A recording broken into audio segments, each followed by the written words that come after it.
Welcome to the Enchanted Stories Podcast, where we share the magic and wonder of stories together. I'm your storyteller, Russell J. Fellows.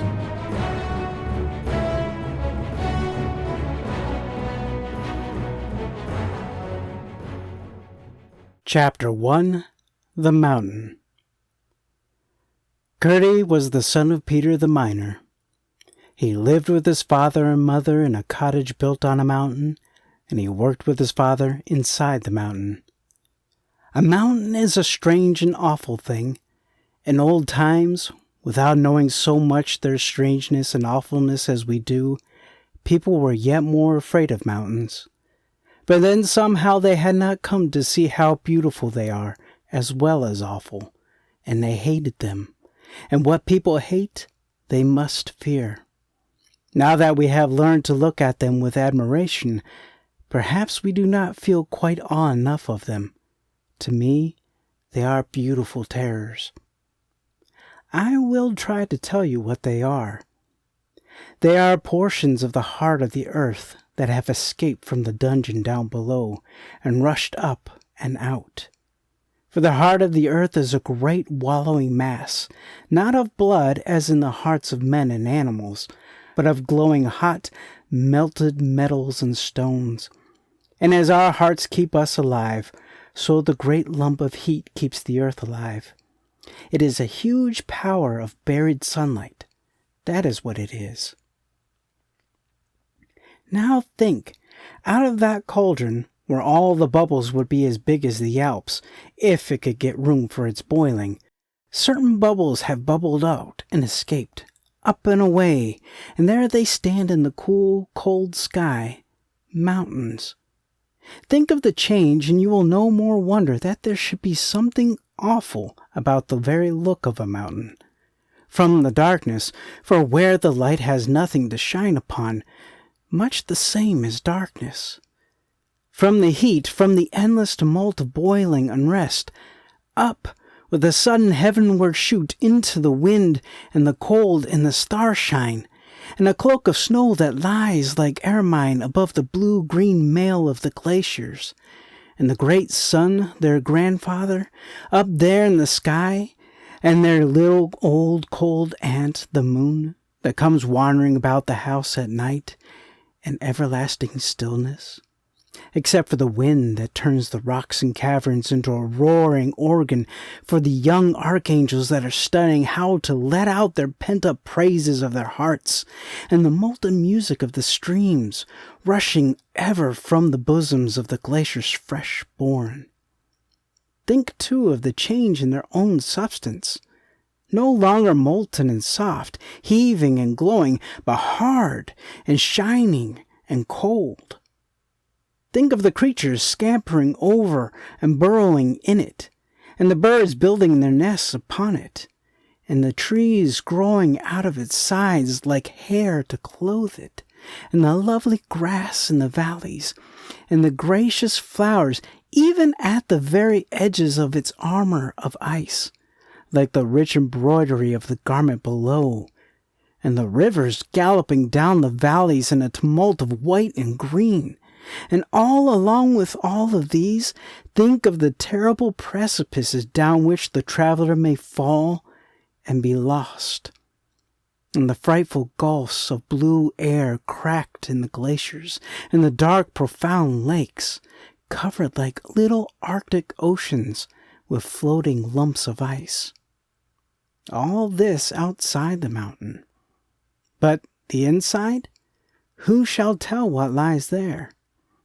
Caverns of awfulest solitude, their walls miles thick, sparkling with ores of gold or silver, copper or iron, tin or mercury, studded perhaps with precious stones, perhaps a brook with eyeless fish in it, running ceaselessly, cold and babbling through the banks crusted with carbuncles and golden topazes, over a gravel of which some of the stones arc rubies and emeralds, perhaps diamonds and sapphires.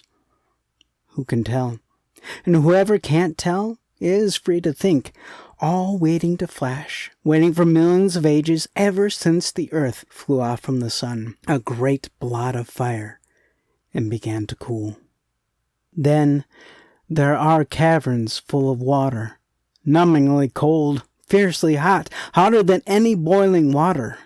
From some of these, the water cannot get out, and from others it runs in channels as the blood in the body, little veins bringing it down from the ice above into great caverns of the mountain's heart, whence the arteries let it out again, gushing in pipes and clefts and ducts of all shapes and kinds, through and through its bulk, until it springs new-born into the light and rushes down the mountainside in torrents, and down the valleys and rivers, down, down, rejoicing to the mighty lungs of the world that is the sea, where it is tossed in storms and cyclones, heaved up in billows, twisted in waterspouts, dashed to mist upon rocks, beaten by millions of tails and breathed by millions of gills, whence at last, melted into vapor by the sun, it is lifted up pure into the air and borne by the servant winds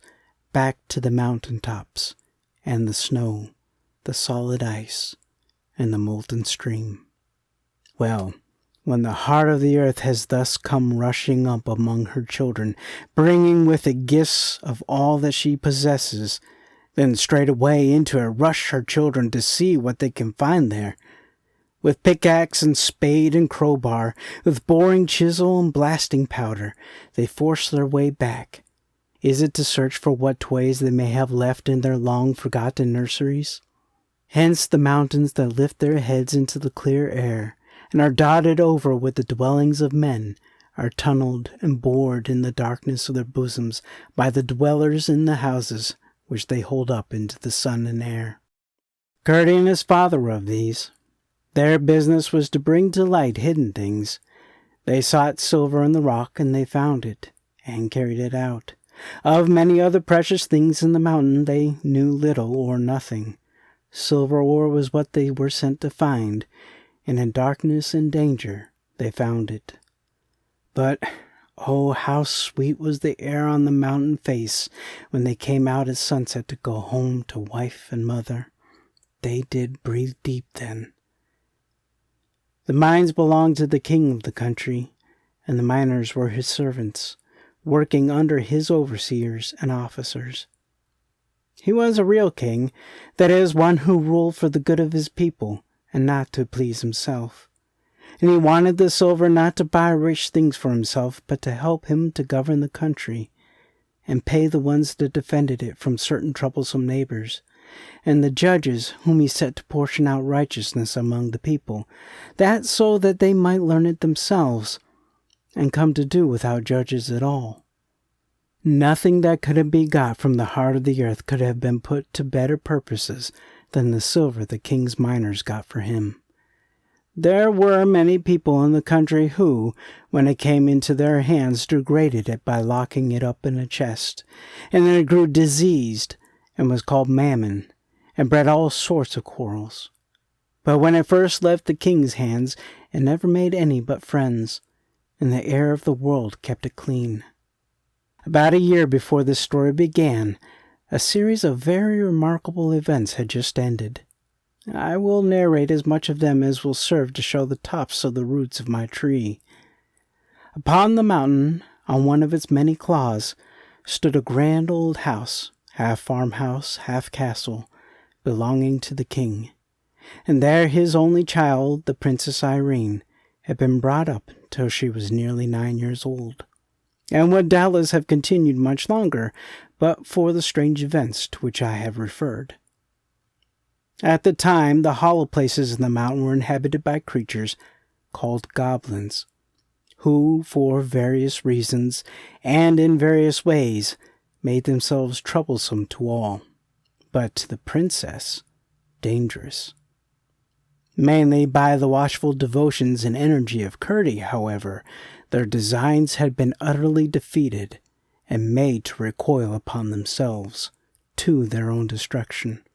so that now there were very few of them left alive, and the miners did not believe there was a single goblin remaining in the whole inside of the mountain. The king had been so pleased with the boy, then approaching 13 years of age, that when he carried away his daughter, he had asked him to accompany them. But he was still better pleased with him when he found that he preferred staying with his father and mother.